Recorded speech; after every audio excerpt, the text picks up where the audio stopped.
The following retractors utilize hook and loop connections to display their banners. First and foremost, you want to identify the hole on the side of the base. You're going to place the pin key in this hole to keep the graphic in this place. Fully extend the graphic from the base to expose the leader.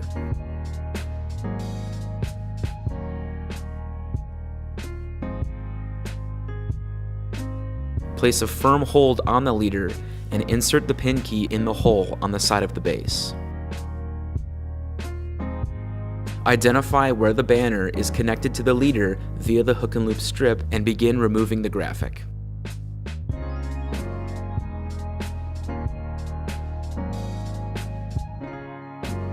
Simply swap out your graphics and take your new banner and firmly connect it to the leader via the hook and loop strip.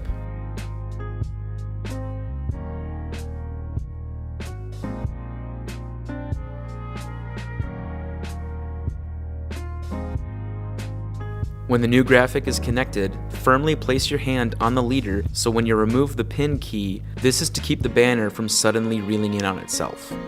Slowly guide the banner back into the base.